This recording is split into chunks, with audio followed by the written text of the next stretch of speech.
Welcome, everyone. My name is Amber Rowden. I am the community storyteller at Rainforest, Alberta in Calgary. We have Ruth Ann Weeks, who's from Edmonton. I'm going to share my screen.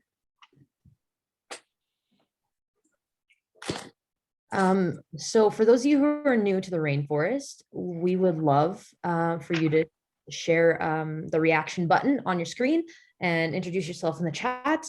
As well, we'll do an introduction to the Rainforest, but yeah, for those of you who are new, what we do is we start off with introduction and then we go into our entrepreneur's story, who's here with us today. And then after that, we go into questions. So have your questions ready. You can put them in the chat. You'll be able to unmute and ask our entrepreneur the questions. And then after that, we'll go into some networking where all the magic happens. And then at the end, we'll have some community announcements. So without further ado, I'm going to pass it over to Ruth Ann to share an introduction on the Rainforest. Thank you, Amber. I'm excited to be here this anti-bullying day, and in the spirit, we lost. Sorry. That's okay. I'll just keep talking. In the spirit of reconciliation, we acknowledge that we live, work, and play in the traditional territories of the Blackfoot Confederacy. So the Siksika, Guyane, Piikani, Tsuut'ina, and Yaxne, the Nakota Nations, the Métis Nations in Region 3, and all people who make their homes in the Treaty 7 territory of Southern Alberta. For those of us in the Edmonton area, we acknowledge the traditional lands of the Treaty 6 territory of the Cree, Dene, Blackfoot, Saulteaux, Nakota Sioux, as well as the Métis.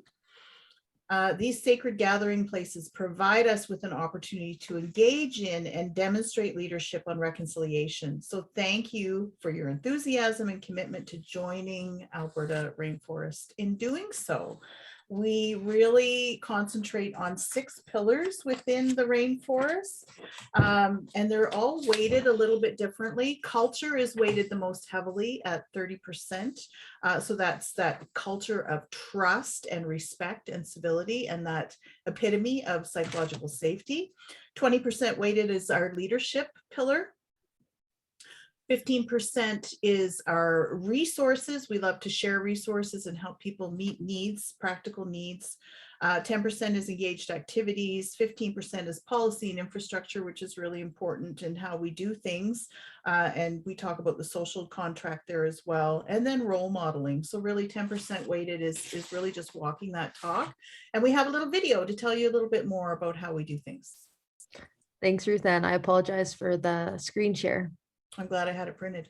Yeah, okay. You did awesome. What does it take to realize an idea? Or for a seed to sprout? At Rainforest, Alberta, we know the answer is rooted in trust. Traditionally, Albertans have cultivated their ideas in established systems. Inputs that don't fit these systems are weeded out. Opportunities for growth are missed. But now, Albertans want a dynamic landscape that can evolve organically, like a rainforest. At Rainforest, Alberta, we believe a culture of trust is the fertile soil where ideas grow.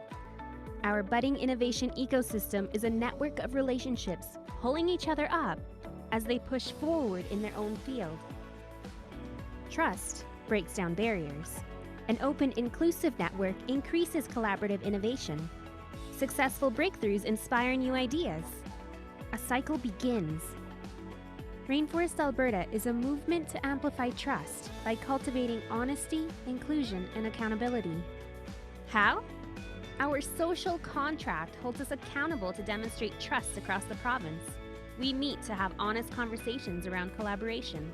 This leads to more inclusive spaces for everyone to fearlessly build new ideas together.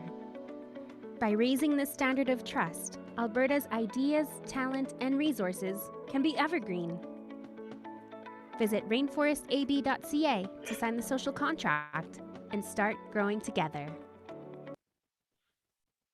Yeah, so I mentioned these pillars.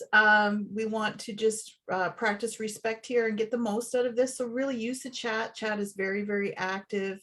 Connect with individuals if there's something that you can help them with. We will be very engaged in asking questions and that type of thing. And Amber will put a link in for the social contract if you are not aware of that and haven't signed that yet.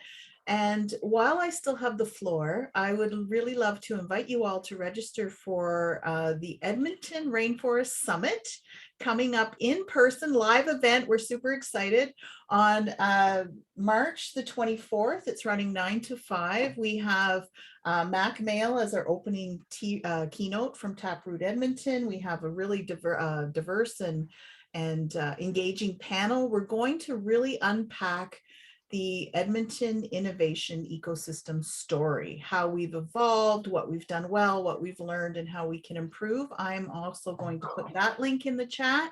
And yeah, hopefully you can come and I can see your legs and see how tall you are and all those kinds of things. So thank you. Thanks, Amber. Awesome. Thank you, Ruth Ann. I'm also going to share every week we highlight a value in the social contract. So this week we're going to highlight fairness. And so I will be nice and treat everyone fairly, and I will take advantage of no one. Okay, and now I'm going to introduce Temi. So Temi is an award-winning product manager and the chief executive officer and founder of Roadaider, an Alberta tech startup company dedicated to providing digital solutions for the roadside assistance industry. He's also the head of strategic partnerships for Clavis. He graduated from the University of Alberta with an honors master's degree in petroleum engineering. Temi has a reliable track record of managing agile software projects and providing technology solutions to multi-industrial problems. I'm very excited to hear from Temi and to hear more about Roadaider. So without further ado, Temi, I'm going to pass it along to you. Just want to confirm everyone is can see my screen. Yes, I can see your screen. Let's just start. Hello, my name is Temi. Like you already know, I'm the founder and CEO of Roadaider. Before I start the presentation, I'll just give you a brief introduction of myself. My educational background is in engineering. Like I have a master's degree in petroleum engineering from the University of Alberta. Before starting Roadaider, I was the head of strategic partnership for Clavis, a startup for interior decoration and staging based in Edmonton. Also, previously, I was a product engineer and also a drilling engineering intern with Sinopec. My specialty is actually in product management. So let's start. I know you can see this image on your screen, and we've all been in this situation where like our vehicle or our car suddenly disappoints us. Even if we've not been here, we probably know someone that's been in this situation, especially in the winter, if you like park outside and your car doesn't start. And like the anxiety is really bad if you have somewhere to go or if you're in the middle of nowhere and literally you have no one to call. So let me just give you a backstory on how we actually started Roadaider. So basically, I was involved in an accident early last year. Yeah, that was my car. So I was involved in an accident. And one thing I realized is there were no digital platforms to request help, especially for those of us without like roadside assistance coverage, let's say without AMA. And it's bad because like we're in 2022 and there's simply no app I can just pull up from my phone and just click and just, okay, get someone to come over to help me. So basically I built a product around the problem I faced personally. And I knew I had to solve this problem for many other people that have been in a similar situation. So the idea of Roadaider was actually conceived. We had to validate our idea. So we created like a dummy site initially, and we saw we had traction because people were clicking. Then we also went on Kijiji to create like ads for people requested, like that actually needed roadside assistance. And we saw that there was a lot of people that actually needed roadside assistance. And we were able to validate this with good data. And we went forward to like building the product.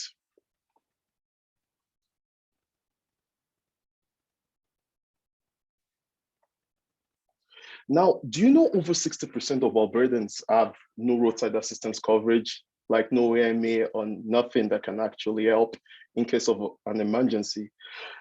So like our buddy Joe here just discovered, there are no digital platforms, like I said, and everything has to be done manually by contacting like random service providers through an online search.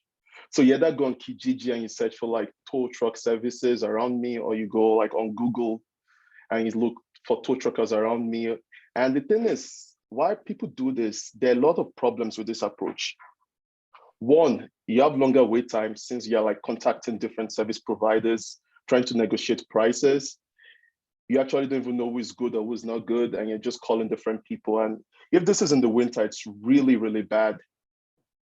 Like it's very excruciating in the winter because you need to get help fast and you're not sure about who to call. Another problem with this approach is like there is no vetting system in place. Like the service providers are unvetted. Like how do you know this person is skillful? Like I would not want a random person towing my expensive Ferrari. Like, I mean, I don't have a Ferrari, but like you get the point. So you need to be sure that this person is good and isn't a random person with a tow truck. So there has to be a vetting system in place. Also, like there is no GPS tracker. Like you have no idea where the service provider is.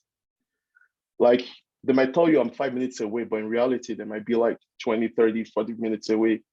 And they keep telling you I'm 5 minutes away. So there has to be a way to track the location of your service providers to know where exactly the tow truck is and how fast they can come help you. And without knowing the location, like without a GPS tracker, you cannot estimate ETAs. You don't know when the tow truck driver is going to arrive. And that's a major problem. And another major thing is like you have no fixed upfront costs. Like there's no transparent pricing, like which is a major problem if you're trying to like estimate costs. So basically everyone fixes prices. Like you can same location, same pickup location, same drop-off location, same vehicle, and you can get different costs ranging from, let's say, $100 to about $200. And you're wondering, how do people fix this price? Like, how do they get this pricing system? I thought about all these problems and I knew like there has to be a solution for all of this, for everyone that will be in a similar situation. Like we had to create a system that would actually solve this for everybody. And we did with Roadaider. Now, what exactly is Roadaider? Roadaider is a multi-sided digital platform that connects customers in need of towing and roadside assistance services to the nearest available service provider with just a single click. So think about Uber, but for tow trucks, but it's more complicated than that because of the different services we carry out. So let's say you're going on the road and your car stops and you have no roadside assistance coverage. You can pull up my app and just request for help, and you get connected to service providers or to tow truckers around you. We use the GPS technology to match you with the nearest person so you don't have to wait outside for long.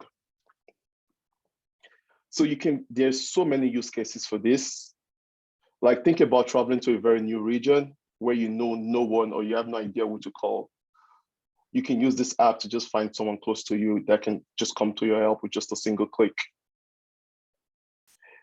Something interesting, actually, we launched our MVP, which was like just a web app on our website. We discovered that majority of our super users were like motorists or individuals that were stranded.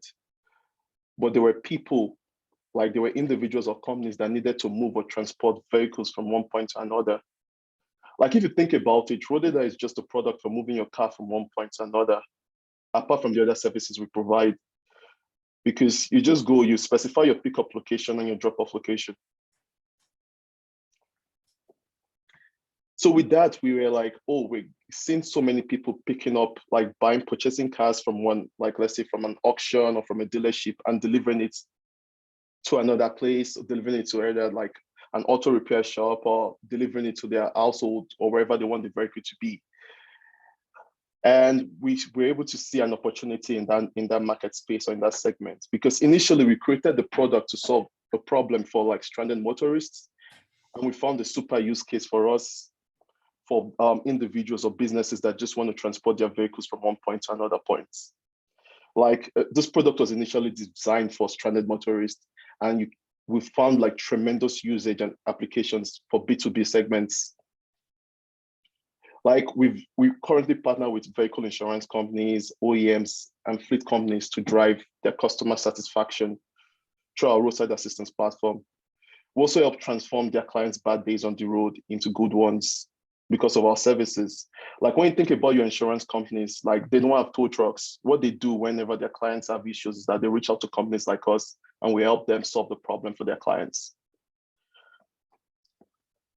Like we also like, and another thing we do is we also provide like vehicle logistics services to auto dealership or auction companies.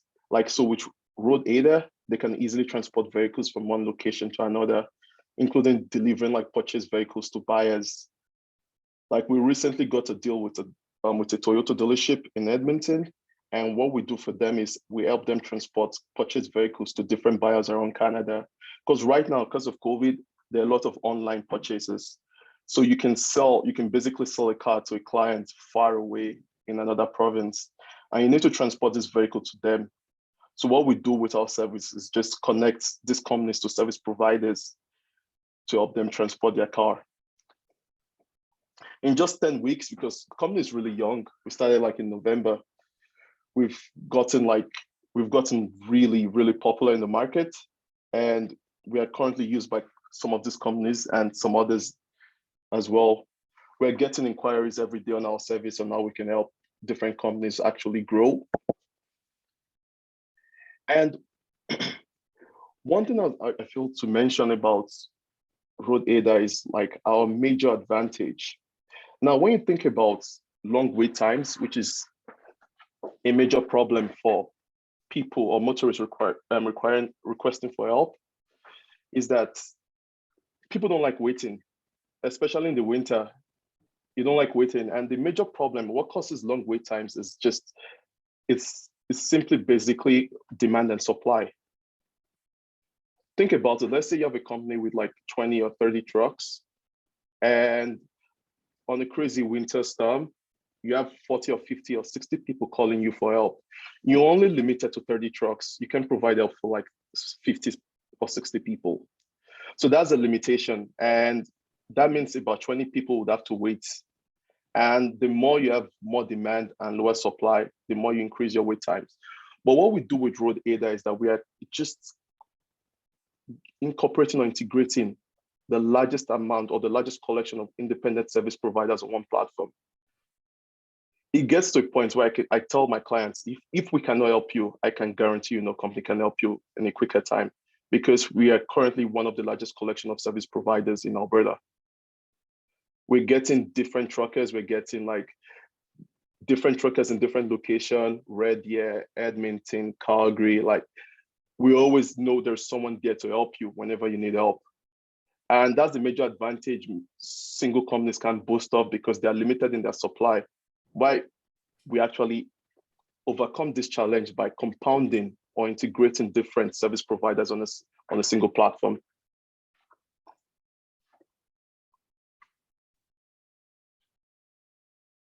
So as I was saying, we have a large collection of vetted service providers to meet our customers' demands. And we know where everyone is because of GPS technology. All our service providers have our app on their phone, so we know exactly where everyone is. And we usually dispatch service providers based on proximity and to reduce wait time by up to 50%. And one thing we do is we vet our service providers, like we vet them clearly. Before we onboard any service provider, we carry out the police background check, also check years of experience, check their insurance to make sure these people are actually good and to improve our customer satisfaction. And with Roadaider, you know your cost upfront before booking any service. You go on our site, from your drop-off location and your pickup location for your vehicle, we know exactly what the price will be, and you see it before booking the service. We also have like an in-app call or chat feature where it makes it easier to just communicate with your service provider. You can see them just picking up your app, you know exactly where the service provider is. You can call them and you can text them. And the thing is, because of it's in-app, you're not compromising your actual identities for security reasons. So basically, after the job is done, the service provider cannot contact you without Roadaider. So because sometimes some people might be sketchy, and we just thought about the security feature just to help our clients. And also,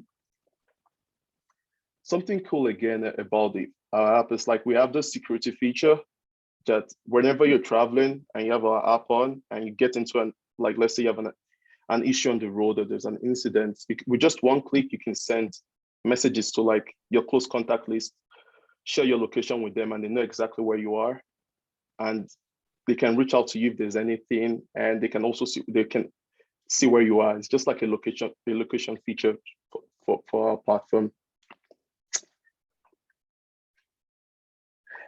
Now, our Apple clients always translates to like recurring revenue. Like in the next, we've had, and how we make money is simple. We just take a 50% commission on every transaction on our platform. When you book our services, we have a transaction and we take a commission on it.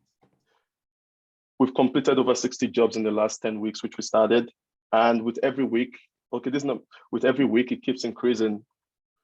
We have over 20 professionals onboarded. Like by professionals, I mean companies, and each of these companies might have close to 5, 6, or maybe 2 trucks. Our monthly recurring revenue was about 5,000 when we started in December, and it's increasing with new partnerships and with new partnerships with dealerships. And we're seeing good growth in our vehicle logistics, and we're helping like different companies transport cars around Canada, and it's really good for us.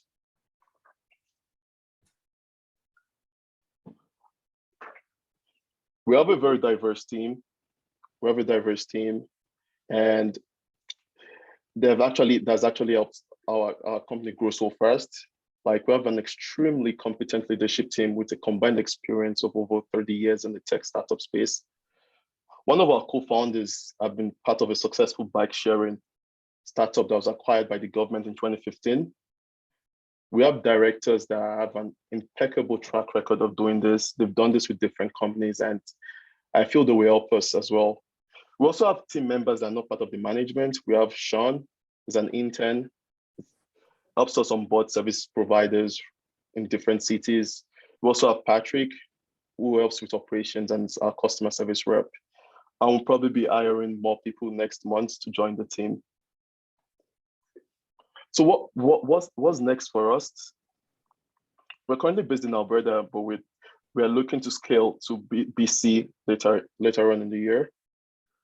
And we're looking to like scale wide because we have a playbook for each city and each province that we're going to implement. And the more we do this, the better we become at it and the faster we become at it. And we're looking to do this again in BC. We start with Vancouver, go to Kelowna and other cities in BC later on in the year. But first things we do first is just onboard service providers because we have to get supply before we start looking for demand. Short term, what we're looking to do, we're getting a technical officer by next month. We only have our Android application and a web app right now, and we're looking to launch our iOS application soon. We also want to optimize our B2B experience and secure like more accounts in Edmonton in the summer. And from July 2022, we'll be planning our BC scale. You can check reviews about our services. If you Google our company, you can see what people say about us and how they feel about our service. We currently have a 5-star review rating currently, and I feel that's going to improve with more as we carry out services for different people. And that's everything about Roadaider. Let me just know if you have any questions for us. Thank you very much. Awesome. Thank you so much, Temi. Does anyone have any questions for Temi at all? Feel free to unmute or raise your hand. I just posted a question in there that said, what about AMA and CCA and some of the current service organizations? How do you see yourself fitting in with them or cooperating with them, or how does that tie in? That's a very good question. Very, very good question. Now, I don't know if you followed in the winter, the average wait time for help with AMA was about 72 hours. There was a crazy storm that happened last week of the year. So while AMA was averaging 72 hours, we're averaging about 45 to 1 hour 15 minutes for a tool. And this brings us to one of our major strengths is our size, because since we onboard different service providers and we have a large supply to actually counter the demand we get, especially in crazy storm days, we have reduced wait time, which is a major advantage we have over different companies.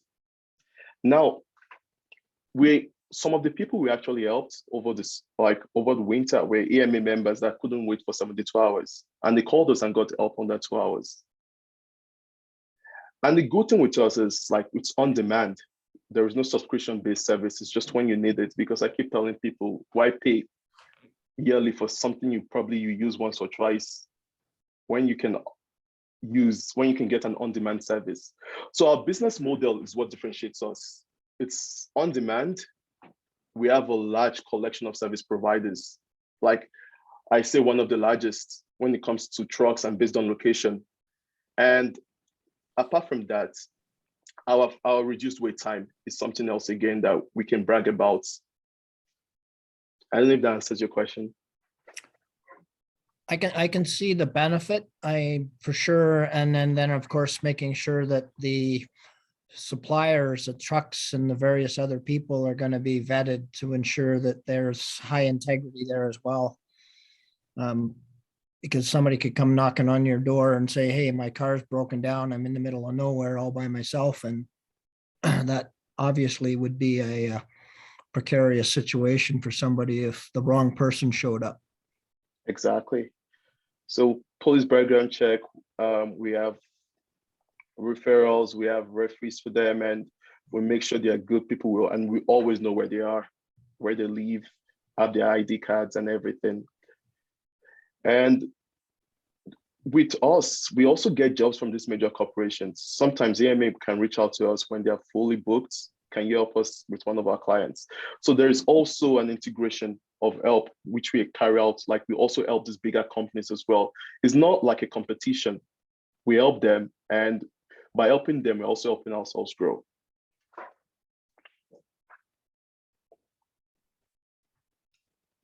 Awesome. Thank you. Thanks, Peter. Tommy? Yeah, great presentation. I think you may have answered my question at the end of this Pete's supplemental question. I really the horse to ride in this, although I have been an AMA member for 20 years and had a experience. Actually, my wife had one yesterday where, she was stranded, and we have an AMA membership, and they sent the tow truck to the wrong place, the wrong location. And then, obviously frustrating, but we called and got someone there in an hour. I think when you mention your 72 hours, by the way, I'd be a little careful, because those are extreme situations, usually brought on by, extreme weather. So like, if you will, in your general marketing, I would focus on your, your flexibility, your ability to be nimble. Credibility is going to be huge for you, because you're going up against AMA and in turn CAA and the American Motors Association, who have worked years to develop their brand, and so I would submit that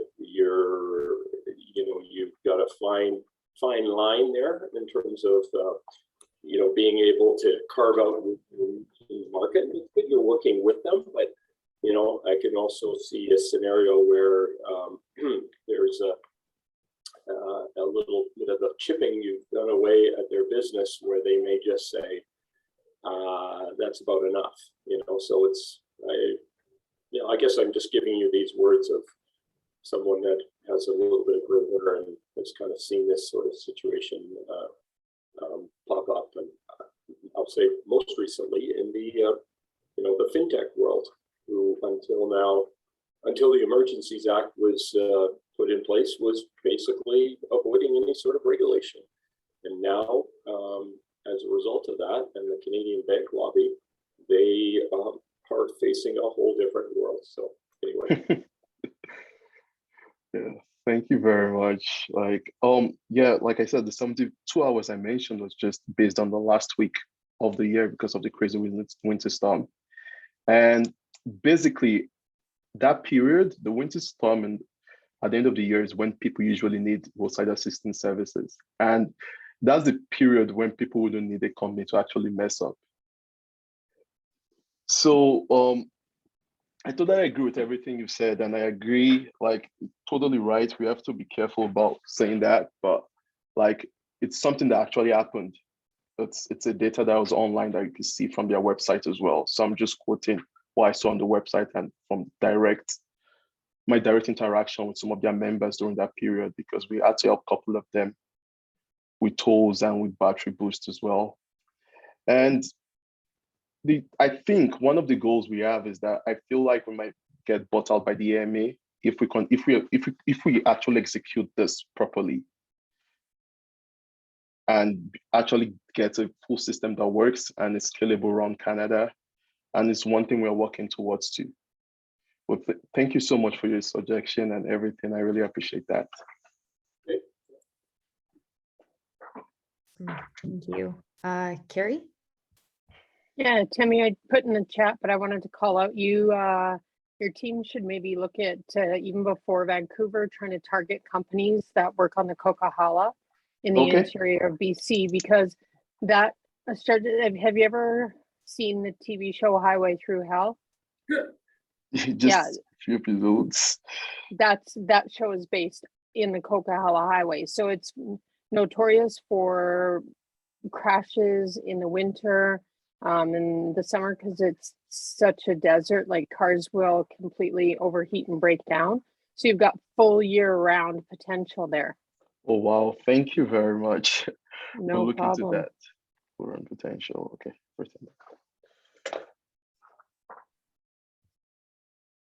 Awesome. Does anyone else have any questions for Temi? You automatically send position data to the trucker? Yes. So like everyone knows where exactly everyone is. So you wouldn't have any issue of making a mistake with visiting your clients. So basically, after you get connected on the job, you pull up your app and you see where your client is. So there's no issue of a mistake of going to the wrong location, because the GPS just directs you to the right place at the right time, and everyone sees your ETA. So it's pretty clear. We're the only one that offers something like this in Canada.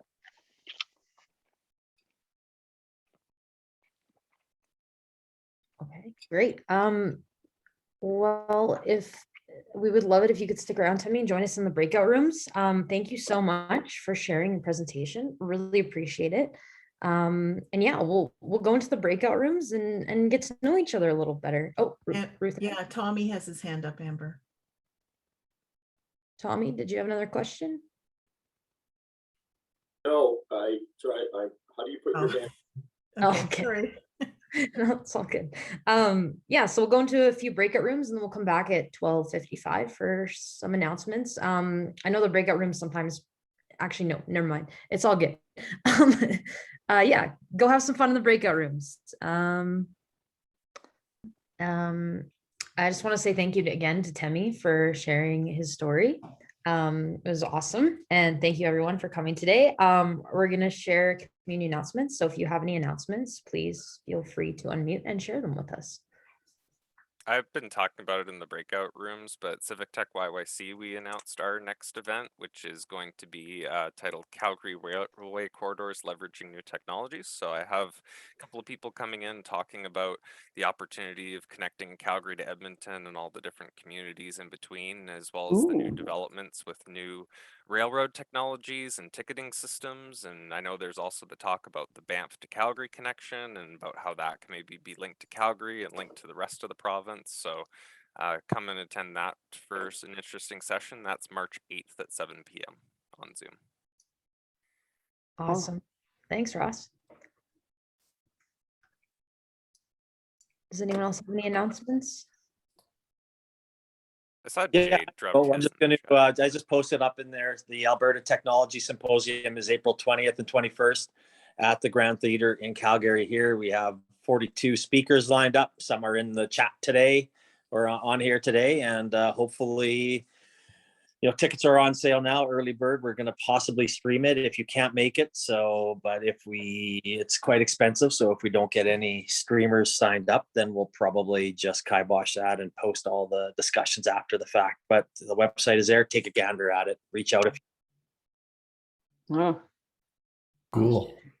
Well, I will plug. Well, first of all, before I plug the Rainforest podcast, I want to say kudos and pat on the back for all of the Inception U learners that have joined us today. It's awesome seeing all your faces here. Keep coming. We'd love to have you part of the innovation ecosystem in Alberta. I'd also like to say, if you haven't already listened to the Leaders, Innovators, and Big Ideas podcast for Rainforest Alberta, please go to rainforestab.ca and click on the podcast link and check it out. We've got, it's a community hosted podcast. So we have the rainforest community interviewing people from the rainforest community. So it's very interesting show and lots of really cool success stories in Alberta. Sweet. Thank you, Al.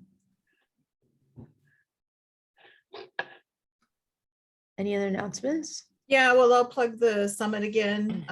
We really hope that people can come up and join in. I know this group is probably heavy in Calgary, but if you're looking for an excuse to do a getaway and come to Edmonton, the capital of Alberta. I don't know if that's much of a plug, but anyway, I'm gonna put the link again in the chat, and yeah, I'd love to see some of you there. The capital of Alberta. Folks should head up there. Amber and I cannot make it, unfortunately. So yeah, it'd be great if you had some Calgary representation. All right. Have a lovely day, everybody. We do keep the room open if you'd like to stick around and continue chatting.